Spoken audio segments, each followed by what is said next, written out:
Oi, pessoal, tudo bem com vocês? Sou Janaína Ferraz e agora eu tô aqui para estudarmos direito processual penal. Isso, você que vai prestar o concurso de auditor vai precisar dele e do direito penal, que a gente já está estudando também, né? E a gente vai precisar do direito processual penal. Ó, deixa eu falar uma coisa para vocês. O edital é bem sucinto na parte processual penal. Basta que você tenha algumas noções básicas, né, que você consegue fazer a prova tranquilamente, tá? Então eu vou dar umas pinceladas, vou abraçar todo o edital, tá certo? E vou trazer um pouco de teoria, um pouco de questões rapidamente para você que já estudou essa matéria, que já tem o conhecimento prévio, recapitule. E você que não teve contato ainda consiga entender, captar os conceitos básicos que vão ser exigidos na sua prova da CGM agora, dia 15 de novembro, tá bom?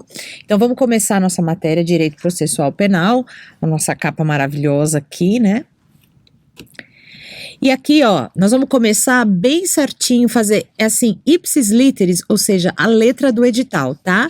Eu vou começar com os princípios aplicáveis ao direito penal. Atenção, pessoal, olha aqui no edital, presta bem atenção nos princípios aplicáveis ao direito penal e o item 4, princípios e garantias constitucionais do processo penal.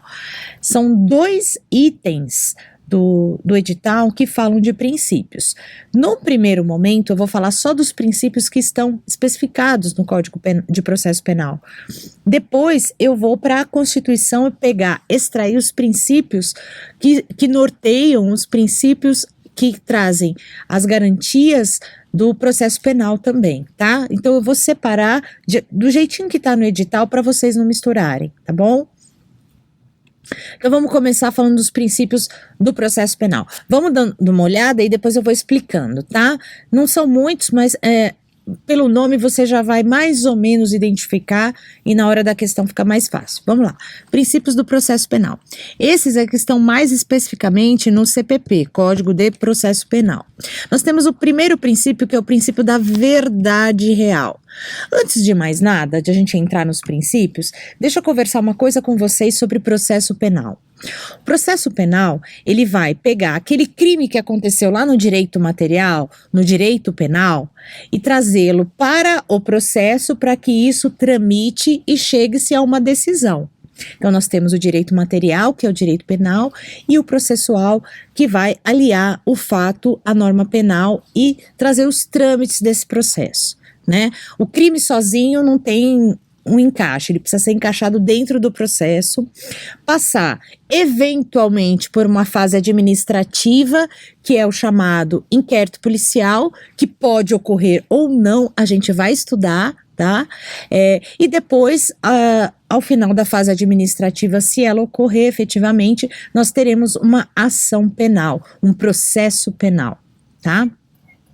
Quando eu falar assim para vocês ao longo do nosso curso, ação penal e processo penal são semelhantes, tá?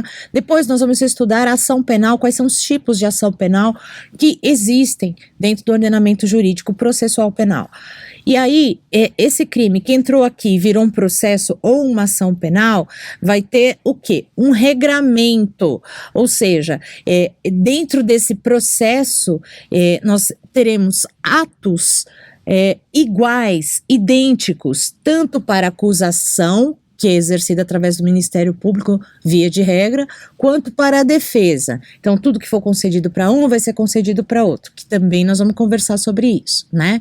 E aí são os atos dentro do processo, atos realizados pelo juiz, atos realizados pelas partes, atos realizados pelas testemunhas, perícia, enfim, tem todo um compêndio aí de pessoas que colaboram para que as provas sejam elencadas, acostadas aos autos do processo penal e ao final o juiz decida, né, baseado em todos os atos do processo, mais o conjunto probatório, ele vai analisar ao final e proferir uma sentença, que pode ser condenatória ou absolutória, né? Isso é a primeira etapa ali na primeira instância. Então temos a fase administrativa na delegacia, eventualmente, depois nós temos a primeira instância que vai tramitar. com juiz, se for crime comum, um juiz da vara criminal comum, e se for crime doloso contra a vida, homicídio, infanticídio, induzimento, instigação, auxílio, suicídio e aborto, esses 4, nós vamos ter o julgamento pela vara do tribunal do júri, que tem um júri popular lá, que a gente assiste no filme, na realidade nós temos também e tal, né? Então, esse é um crime que tem o júri popular. Os crimes comuns, principalmente os praticados pelo funcionário público, que vai cair muito na sua prova, eles tramitam na vara criminal e são analisados pelo juiz singular, tá? Então é assim que funciona mais ou menos o processo. Cada ato do processo tem um prazo, né? Tem um porquê, né? Tem uma regra, tem uma sequência, um processo, né? Que o processo ele vai aumentando até chegar ao final com os elementos todos necessários para que o juiz se convença da absolvição ou da condenação, né? Muito bem. Aí nós entramos agora nesses tais princípios, né? O princípio da verdade real. Deve o magistrado. Quem é o magistrado? É o juiz, tá, pessoal? É o juiz de direito. Juiz de direito. Juiz. Deve o juiz ou o magistrado investigar os fatos e direitos, não se conformando apenas com a verdade trazida aos autos pelas partes. Isso daqui é inerente mesmo, né? A verdade real, ela é formada através desse conjunto, esse conjunto de elementos, mais os meios probatórios que vão corroborar. Então não adianta nada uma testemunha falar no seu depoimento uma coisa, na sua oitiva uma coisa, e a prova ou laudo pericial acerca daquilo que está sendo falado trazer outra conclusão. Vão ficar díspares, né? Então as coisas precisam estar em harmonias. Então é uma verdade real, a verdade real do juiz ela é formada através da análise de todos esses elementos. Não basta uma pessoa ali no depoimento, seja no interrogatório da oitiva das testemunhas de defesa ou de acusação, falarem algo. É necessário que se acoste aos autos, que se junte aos autos do processo, dentro desse processo penal, provas diretas ou indiretas, provas feitas por peritos na cena do crime, digitais, né? A pessoa fuma, então pega a bituca do cigarro, o fio de cabelo, enfim, são todos elementos probatórios. Se tem um corpo de delito, no caso, se a pessoa veio a morrer, ela morreu sozinha, ela foi praticado um homicídio contra ela, então tem que investigar aquela situação ali, aquele cadáver e verificar o porquê daquela morte, a causa mortis, para verificar se houve um crime naquela situação. Então, no caso de morte, tem elementos necessários para se comprovar se foi um homicídio, se foi uma morte natural, né? Se foi um latrocínio, né? Que é o roubo seguido de morte, enfim, foi uma lesão corporal seguida de morte, né? A intenção do agente qual era? Era o patrimônio, era a integridade física ou a vida da pessoa, né? Que aí você enquadra direitinho, mas num primeiro momento é necessário uma análise mais apurada, por isso nós temos a perícia. Muito bem, e aí essa verdade real do juiz, para ele se convencer e dar a canetada lá, né, tanto para a absolvição quanto para a condenação, é a junção de todos esses elementos. Então, ele não se conforma apenas com a verdade trazida aos autos pelas partes. Então, essa verdade trazida aos autos pelas partes, nós temos o conjunto probatório da acusação e o conjunto probatório da defesa. Ele pode se valer daquilo que ele achar conveniente e pedir para que seja anexado ao processo para formar a sua verdade real, para formar a sua análise final e proferir a sua sentença. Então vamos imaginar que a prova ficou muito frágil, ele ainda não se convenceu se o indivíduo foi mesmo o autor do crime. Então ele vai requerer novas investigações, ele vai pedir novas perícias, novos depoimentos, a fim de que, se for o caso e tiver no prazo, né, de oitiva, para se convencer e proferir uma sentença. Afinal, um julgamento é algo muito sério, né? Tá? Então, para não ter essa temeridade na hora de proferir a sentença, o juiz ele pode analisar fatos diferentes, e aí ouvir testemunha, requerer mais diligências necessárias, por exemplo, perícias, né? Enfim, para formar a sua verdade real. Esse é o princípio. Princípio da legalidade, olha aqui, ó. Nós estudamos esse princípio da legalidade no direito penal. Olha como ele aparece aqui também. Vamos ver o que ele significa no processo penal? Vamos lá. Os órgãos incumbidos de promoverem a persecução penal, quando eu falo em persecução penal, estou falando nos atos do processo, na parte da transcorrência dos atos da apuração dentro do processo, né? De todo o trâmite do processo penal para chegar à conclusão. Persecução penal. Então, a persecução penal, vamos ali perseguir a prova cabal a fim, tanto da acusação quanto da defesa, a fim de se conseguir a verdade real que o juiz vai necessitar, né? Então, para promoverem a persecução penal, não pode utilizar-se de poderes discricionários. O que são poderes discricionários? Os órgãos IML, os órgãos do judiciário, qualquer que seja o órgão envolvido na investigação daquele processo criminal, não pode ser discricionário, não pode ser abusivo, não pode tomar decisões discricionárias, arbitrárias, contrárias à lei, né, para apreciar a conveniência ou oportunidade da instauração de processo ou de inquérito. Então, a legalidade é o que está na lei, tem que ser seguido, o ato, né, então aquela perícia tem que ser de digital, é só de digital, não tem que inventar mais coisa, né, a exigência da lei já faz com que o processo tramite seguindo essas exigências, então os órgãos precisam respeitar isso e evitando a discricionariedade no seu poder de investigação e tudo mais, né? Esse é o princípio da legalidade do processo penal, tá? A ausência da discricionariedade. Então, os órgãos incumbidos na persecução penal, que estão incumbidos dessa função, precisam ser imparciais, neutros e observarem o disposto na legislação processual penal. Ok?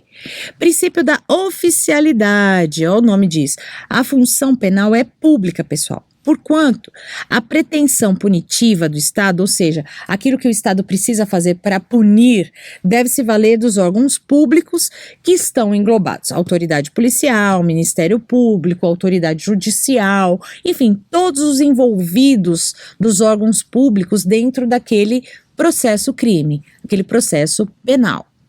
Essa oficialidade é a capacidade que o órgão tem de produzir documentos públicos, né, e fazer valer o que está sendo investigado. Essa pretensão punitiva que ele fala aqui é a pretensão que o Estado como um todo tem de punir os indivíduos que infringirem a lei. É pretensão porque ainda estamos na fase da ação penal, certo? Então há uma pretensão do Estado em consubstanciada com elementos probatórios, punir o indivíduo. Mas, por enquanto, só tem uma pretensão do Estado, tá? A gente sabe pelo princípio constitucional que a presunção da inocência, ninguém será considerado culpado até o trânsito em julgado, né? Então, nesse trâmite ainda, estão sendo investigadas, estão sendo colhidas provas, né? O conjunto de provas está sendo realizado. Então, esse órgão público precisa fazer valer essa pretensão através da fase administrativa, que são as autoridades policiais, né, tanto civil como militar, e depois os órgãos tanto do Ministério Público, né, o representante ministerial, o promotor de justiça fazendo a sua parte, o juiz fazendo a dele. Então tudo isso é a oficialidade, tudo é oficialmente instaurado ali, certo? Próximo recurso, ó, próximo princípio, gente. Princípio da oficiosidade. Ó, oficiosidade, cuidado.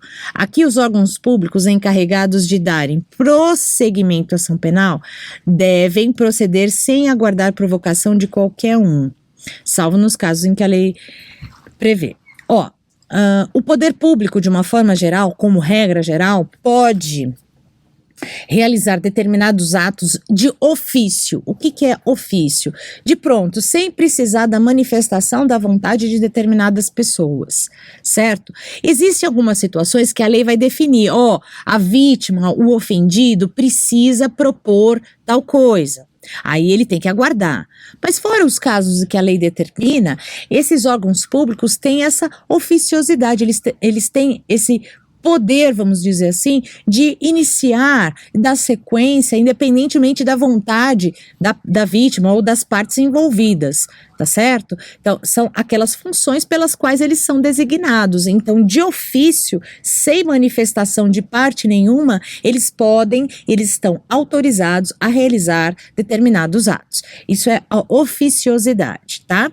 Aí tem casos, né, vamos aqui, salvo nos casos em que a lei prevê as ações de natureza privada e pública condicionada, a representação do ofendido. Aí eu preciso aguardar essa representação, ou no caso da ação ser privada, para que ele se manifeste, para que ele realize o ato. Mas fora isso, ele está autorizado, ok? Tranquilo? Princípio da indisponibilidade. Olha só, olha aqui para mim primeiro. Quando uma ação é proposta, quando um ato é realizado pelo órgão público, pela autoridade, ele não pode voltar mais atrás. Não quero mais processar não, cansei, acho que eu não vou não, tem muito processo tramitando, né, nem o juiz, nem o Ministério Público, né, e nem as partes, mas aqui nós estamos falando basicamente das pontas do processo, né. Então, pessoal, não pode desistir, né? Tem que dar seguimento, né? É claro que existem alguns fenômenos dentro do processo penal que podem paralisar a ação, né? Mas a regra geral, a partir do momento que ele iniciar o processo, ele não pode voltar atrás, porque, cansei, me deu preguiça, esse processo vai demorar muito, isso vai estar muito complicado, não tem prova suficiente, não pode, tá? Tudo dentro do processo é feito justamente para se esclarecer. Então, são casos em que a autoridade não pode desistir de determinado ato dentro do processo, nem o próprio processo. Como, por exemplo, uma autoridade policial não pode determinar o arquivamento do inquérito. Então, tá lá o delegado lá na delegacia, no distrito policial, investigando dentro do inquérito policial, fala, quer saber, tá muito difícil, deixa eu arquivar esse processo e acabou. Não pode, ele não tem este poder, né? Então, ele não pode indispor de algo que ele precisa dar sequência até o final e seguir os atos pelos quais a lei determina. No caso do inquérito policial, o artigo 4º ao 23º dispõe sobre essas regras. Então, ele não pode simplesmente ignorar o que está disposto na lei e arquivar o inquérito policial, por exemplo, tá? E ainda, o Ministério Público não pode desistir da ação pública. Olha, pessoal, o Ministério Público é parte legítima, ele é parte da ação penal, ele funciona como órgão acusatório, né? E em determinados processos, ele não está como parte, mas ele está como custos legis, fiscal da lei. Então, o Ministério Público está por toda parte, seja numa função de acusação, seja como fiscal da lei, né? E nas ações de natureza pública, ele não pode desistir dos seus atos, nem tampouco dispor daquilo que ele precisa realizar, né? Ele precisa efetivamente realizar esses atos cumprindo a lei, tanto o Ministério Público quanto as partes e o juiz também, obviamente, tá? Então, pouco de recurso interposto, né? Ele interpôs o recurso, quer voltar atrás, não pode. É o princípio da indisponibilidade, tá? Princípio da publicidade, esse princípio cai bastante. E o princípio da publicidade quer dizer basicamente o seguinte, pessoal: a regra geral dentro do processo penal é que todos os atos são públicos. Então, se eu quiser, ou você, ou qualquer um quiser assistir uma audiência criminal, pode, salvo se ela tiver alguma restrição de segredo ou por algum motivo que nós vamos ver já já, não pode ter ninguém, né? Mas fora isso, como regra geral, todos os atos, a audiência é pública. O processo penal é público, certo? Muito bem, então eu posso sentar lá e assistir a uma audiência, a uma oitiva, sem problema nenhum. Posso olhar o processo, ir lá no cartório, olhar o processo, ver do que está versando. sem problema, tá? Então a publicidade é para dar o quê? Uma transparência de que todos os atos estão sendo cumpridos, né? E tem efeito público. Todo mundo pode ver. Então vamos lá. Olha só, os atos processuais penais são públicos por 2 motivos. Pela relevância dos interesses tutelados e por uma questão de segurança jurídica, né? Nada é feito às escondidas. Ai, vamos já condenar antes que ninguém está assistindo a audiência, a gente pode fazer o que a gente quer. Não, essa publicidade é para dar essa segurança jurídica para as partes, para a sociedade, uma série de coisas, tá? A publicidade estabelece uma segurança de que não se promoverão, olha aqui, conchavos ou acertos sem prejuízo às partes. Isso nós estamos falando teoricamente, tá, pessoal? Na hora da prova você entenda isso, a realidade, né, na prática a teoria é outra, né, vocês sabem, né. Qualquer pessoa do povo pode ter acesso aos autos do processo criminal, olha lá, foi o que eu falei. Você assistiu a audiência, você quer examinar melhor o processo? Eu vou lá no cartório para dar uma olhada, né, se não for no mesmo dia da audiência, tudo bem, porque no dia da audiência normalmente o processo está com o juiz, até pode chegar para o juiz e pedir para dar uma vista, né, dar uma olhada, né, nos autos do processo, né? Vamos lá. A lei concede uma garantia fiscalizadora a todos nós. O inquérito não fere o princípio da publicidade porque é procedimento. Por que eu tô falando do inquérito? Ele é procedimento, não é processo. Quando tá lá na fase da delegacia, em que é instaurado o inquérito policial, pessoal, esse inquérito tem como característica o sigilo, até porque estão sendo investigados, ainda não se formou nada. Tudo ali é investigatório, averiguatório, ainda não tem valor probatório. Isso que for apurado aqui vai ser trazido ao processo para ver se vai corroborar com as provas do processo, se elas têm fundamento, se elas têm harmonia, para elas darem sequência à parte de provas. Mas o inquérito policial é um procedimento, tanto que ele não tem uma regra específica, né? O delegado ele pode ir tomando as atitudes de acordo com o que vai transcorrendo as investigações, diferentemente do processo penal. Dentro do processo penal, os atos e os prazos são taxativos, eles precisam ser cumpridos à risca, sob pena de prejuízo às partes, nulidade, né? E tudo mais. Então, lá no procedimento administrativo, que é o inquérito policial, ele tem um caráter sigiloso, né? Então você não pode chegar lá, eu quero ver o inquérito de fulano. Não pode, tá? Para preservar o bom e fiel andamento das investigações naquela oportunidade. Já o processo já tem cunho público e aí tudo bem se ele não tiver restrições. Bom, o princípio sofre exceções, né, da publicidade. Vamos lá. A publicidade aqui, quando se decreta sigilo de uma medida processual, de repente tem interferências ali, que há necessidade do segredo de justiça. Alguns atos processuais podem sofrer restrições, que são o sigilo. Excepcionalmente, o processo penal pode sofrer medidas sigilosas, mas em alguns casos podem ser restringidos. Por exemplo, o juiz decreta sigilo bancário. Aí você não vai ficar lá fiscalizando a vida financeira da pessoa que está sendo processada, que teve interceptação telefônica, sigilo bancário. Então, são assuntos delicados, de cunho muito pessoal, e que às vezes, para preservar aquela informação e a particularidade da pessoa, é decretado o segredo de justiça, o sigilo, né? Tá bom? A gente vai fazer um exercício de publicidade, vocês vão entender como funciona isso aí, tá? Mas é basicamente isso, tá, pessoal? Regra geral é público. Princípio do indubio pro réu. Ó, tá escrito assim porque é uma expressão em latim. Toda vez que vocês ouvirem essa expressão, seja lá no direito penal, como aqui no processo penal, significa, na dúvida, absolve-se. Na dúvida, sempre a melhor situação para o réu. Tá? Então, se for lá no direito penal, na dúvida, sempre a situação mais benéfica, o artigo mais benéfico, a pena mais benéfica, o conceito mais benéfico. E no processo penal, na dúvida, o réu deve ser absolvido, ok? Sempre que o juiz tiver dúvidas em condenar ou absolver, deve absolver. No processo penal, todas as dúvidas em relação ao julgamento serão resolvidas em favor do réu. Tá? Então, vamos supor que no trâmite desse processo penal, dessa ação penal, os elementos acostados aos autos, a colheita de provas, tudo ficou muito dúbio. O juiz ainda não conseguiu formar o quê? princípio da verdade real, o seu convencimento, a sua verdade real acerca daquele assunto. O que ele faz? Na dúvida, ele precisa proferir a sentença, não tem mais tempo, ele absolve, tá? Isso é teórico um pouco, né? Mas, enfim, para sua prova, se houverem dúvidas acerca, aí sim haverá a absolvição, tá bom? Princípio do indúbio pro societate. Esse é em favor da sociedade, aplica-se na fase do inquérito e termina no momento em que o MP oferta a denúncia. Então tem um lapso temporal da fase do inquérito até o oferecimento da denúncia. Vamos ver como isso é no processo?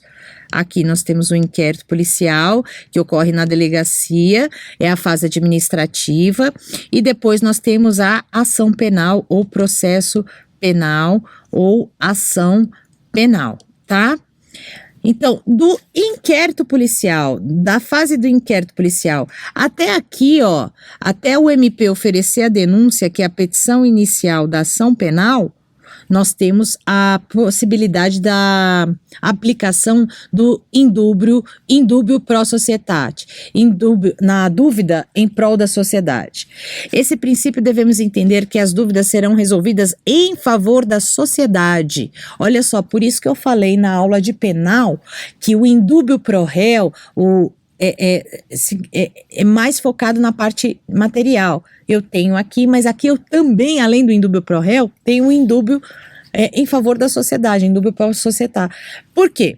Se o promotor tiver dúvidas, ele denuncia para aqueles casos que sejam esclarecidos ao longo da ação. Mas após a instauração da ação penal, passa a vigorar o indúbio pro réu. Então, até o oferecimento, ele pode piorar a situação do neguinho lá, viu? Tá? Em prol da sociedade, para o esclarecimento, ele pode. Depois que ele ofereceu a denúncia, que é a petição inicial, já era, aí vigora no trâmite do processo o indúbio pro réu. Por isso que nós temos aqui, na dúvida, absolve, porque nós já estamos na ação penal, no trâmite da ação penal. Ok?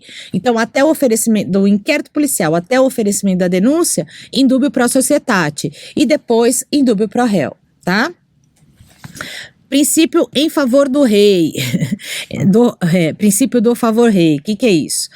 Todas as interpretações no processo penal devem se dar em favor do réu. O rei aqui é o réu, ó, pasmem, né? É o réu. Sempre que o juiz tiver dúvida em relação à interpretação do instituto, deve interpretar em favor do rei, do rei ou do réu. No indúbio pro réu, ele tem a dúvida no tocante à absolvição ou condenação. E se ele tiver, ele tem que absolver. Aqui, no favor rei, cuidado.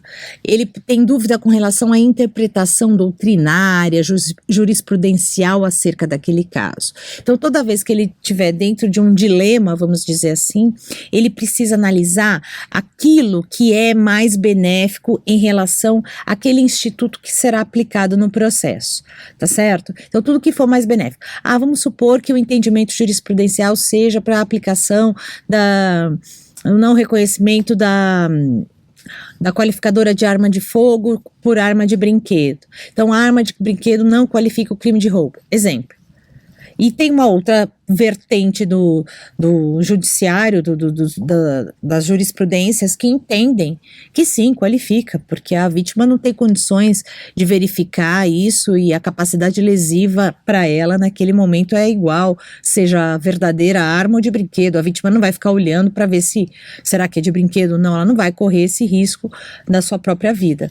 Então, nós temos exemplo, tá, pessoal? Diante de duas situações. Uma que diz que não qualifica, outra que diz que qualifica. A que qualifica agrava a pena, portanto aumenta a pena. A que não qualifica deixa a pena mais branda. Então, dependendo da situação em que ele tiver, o juiz, analisando os casos concretos e as provas, se ele entender que essa mais benéfica é aplicável ao caso, e na dúvida ele vai aplicar a mais benéfica, certo? Por quê? Tudo em processo penal precisa de elementos de prova. Que provas são essas? Testemunhais, documentais, periciais, que vão ser juntadas no processo. Mas vamos imaginar que seja um caso que não tenha muitos elementos de prova. Então ele fica muito na dúvida com relação ao que aplicar. E nessa dúvida, de acordo com esse princípio, ele tem que aplicar o favor rei, em favor do réu, ok? Bom, Eu vou encerrar esse bloco, a gente volta na sequência para fazer exercício sobre os princípios, tá bom? Volto já já com vocês. Beijão, tchau, tchau.